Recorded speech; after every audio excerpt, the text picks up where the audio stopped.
क्या करना है कि बिजनेस एंड प्रोफेशन की इनकम निकालनी है, तो उसमें क्या होता है, अलाउड एक्सपेंसेस और डिसअलाउड एक्सपेंसेस, इसमें लिस्ट दे रखी है कि ये खर्चे स्वीकार्य है, ये खर्चे अस्वीकार्य है।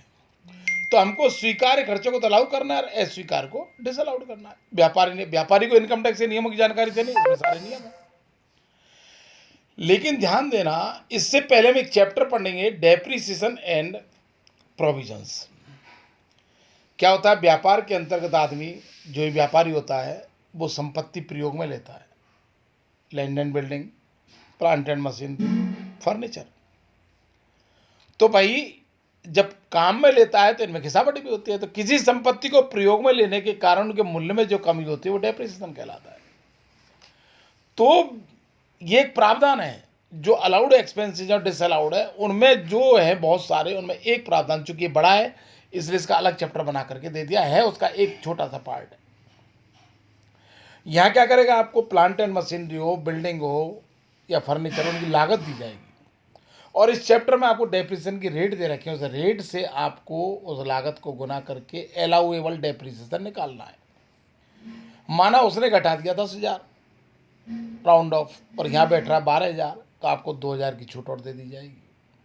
उसने घटा दिया 10,000 और नियमों से आपका बैठ रहा 7,000, तो आपको 3,000 रुपये आपकी इनकम में और जोड़ दिए जाएंगे, डिसअलाउड कर दिया जाएगा। तो उस डेप्रिसिएशन की गणना कैसे की जाए उसके लिए इस चैप्टर को अलग से समझाया गया। समझ में आ गया? ध्यान देना, व्यापारी अपना प्रॉफिट एंड लॉस अकाउंट बनाता है, उस प्रॉफिट एंड लॉस के अंतर्गत वो सारे खर्चों को घटा देता है। तो हमको ये देखना है कि सारे खर्चे जो घटाए गए वो उचित हैं या नहीं। हमको एक लिस्ट पढ़नी पड़ेगी, केवल यही खर्चे अलाउड है तो केवल उन्हीं को घटाओ जो उस लिस्ट के अंतर्गत दे रखे। उसका एक पॉइंट है डेप्रिसिएशन एंड प्रोविजंस। तो डेप्रिसिएशन के लिए उस व्यापारी की आपको सभी संपत्तियों की लागत दी जाएगी। रेट आपको यहाँ याद करनी है, लागत को रेट से गुना किया जाएगा। ये स्वीकार्य ह्रास होगा, डेप्रिसिएशन होगा। आपने ज़्यादा घटा दिया है तो जोड़ देंगे, कम घटा दिया है तो घटा दिया जाएगा। तो इस चैप्टर के बारे में हमको पढ़ना है। तो यहाँ पर हम देखेंगे संपत्तियों को दो भागों में बांटा गया है, मूर्त संपत्ति टेंजिबल असेट्स और इनटेंजिबल असेट। मूर्त संपत्ति कौन सी होती है? जो दिखाई देती है, जैसे भवन, फर्नीचर, प्लांट एंड मशीनरी। अमूर्त संपत्ति कौन सी होती है? जिनका व्यापार में सहयोग मिलता है, जिनसे हम धन पैदा करते हैं लेकिन वो दिखाई नहीं देती हैं, वो अमूर्त संपत्ति कहलाती हैं। जैसे patent right, copyright, trademark, licence, franchise और technical knowledge, technical know how. ये ऐसी होती है जो दिखाई नहीं देती लेकिन इनका बिजनेस की इनकम से लेना देना होता है, संपर्क होता है। ये ध्यान देना, अमूर्त संपत्तियों पर भी डेप्रिसिएशन घटाया जाता है। और अमूर्त संपत्ति 1 अप्रैल 98 को इसके बाद प्राप्त की है तो ही छूट मिलेगी, उससे पहले ये प्रावधान नहीं था। तो 1 अप्रैल 98 उसके बाद अगर कोई अमूर्त संपत्ति क्रय की है तो उस पर 25% की दर से डेप्रिसिएशन हर साल घटाया जाएगा। और मूर्त संपत्ति जो है उन पर डेप्रिसिएशन की रेट क्या होगी वो अपन अब पढ़ने वाले हैं, आगे पढ़ेंगे। डेप्रिसिएशन के प्रावधान पढ़ने से पहले ध्यान देना, इसमें कुछ महत्वपूर्ण बात है। नंबर 1, करदाता संपत्ति का स्वामी होना चाहिए। किराएदार को ये छूट नहीं मिलेगी, खुद मालिक होना चाहिए, तभी छूट दी जाएगी। गत वर्ष में संपत्ति का प्रयोग व्यापार के लिए करना चाहिए। अगर उसने अंशतः प्रयोग किया है तो जितना व्यापार के लिए प्रयोग किया है उस हिस्से की ही छूट दी जाएगी, स्वयं के उपयोग की छूट नहीं दी जाएगी।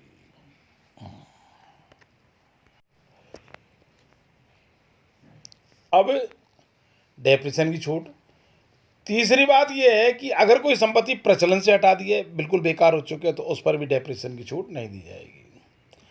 डेप्रिसिएशन की रेट से डेप्रिसिएशन घटाया जाएगा, लेकिन ध्यान देना, अगर वो संपत्ति जो व्यापार में प्रयोग लाई जा रही है 180 दिन से कम प्रयोग में आती है तो आधी छूट दी जाएगी।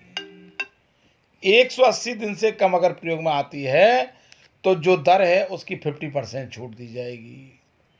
जैसे मान लो 20% है तो 10% की छूट। और 180 दिन या उससे अधिक मान लो दी है, 180 दिन या उससे अधिक प्रयोग में लाई गई है तो पूरी जो डेप्रिसिएशन की रेट है उससे उसको छूट दे दी जाएगी। ये आपको ध्यान रखना। एक बात ध्यान करना, डेप्रिसिएशन की कटौती कभी भी लागत से अधिक नहीं होनी चाहिए। मान लो किसी मशीन की लागत 1 लाख है, उससे ज़्यादा की छूट नहीं दी जाएगी। तो ये हमको डेप्रिसिएशन के बारे में ध्यान रखना पड़ेगा। अब इसमें ये दरें दे रखी हैं, अगला दर दे रखी हैं, दरों को देखिएगा आप। अभी हमने देखा है कि रेट्स सबकी अलग अलग रेट दे रखी है, आपको कॉस्ट दे दी जाएगी, उस कॉस्ट के आधार पर आपको इसकी गणना करनी है।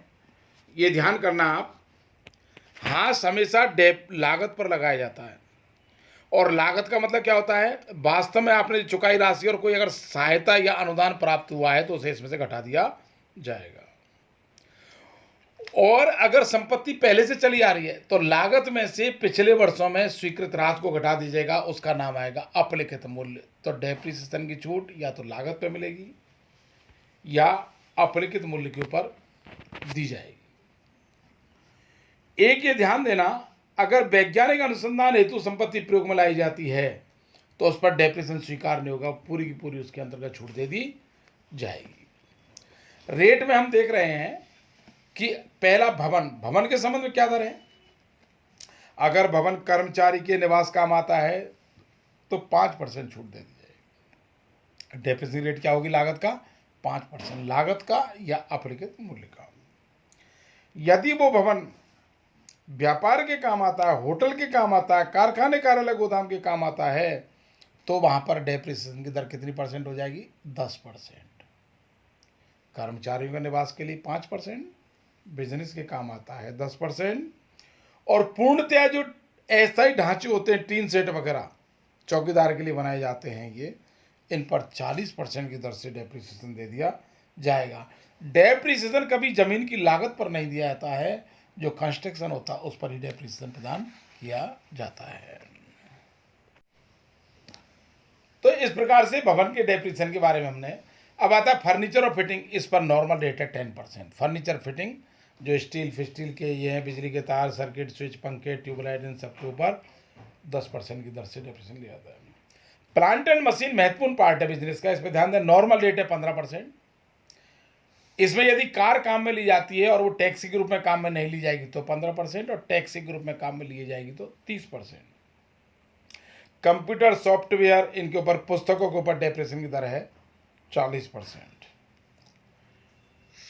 की दर से डेप्रिसिएशन लगाया जाएगा। तो इन रेटों को हमको ध्यान रखना पड़ेगा और इन रेट के आधार पर हम गणना की जाएगी, और जैसे जैसे हमारे पास सवाल आएगा उस सवाल को हम आगे सॉल्व करते चले जाएंगे और डेप्रिसिएशन निकालते चले जाएंगे। यदि उसने जो घटाया डेप्रिसिएशन ज़्यादा है तो डिसअलाउड कर देंगे, और कम है तो इसमें और अलाउ कर दिया जाएगा। इसमें आप उदाहरणों को 5-6 दे रखे हैं जिनको आपको करना होगा। अब हम मेन चैप्टर के ऊपर आ जाते हैं, calculation of taxable income from business and profession. धन्यवाद।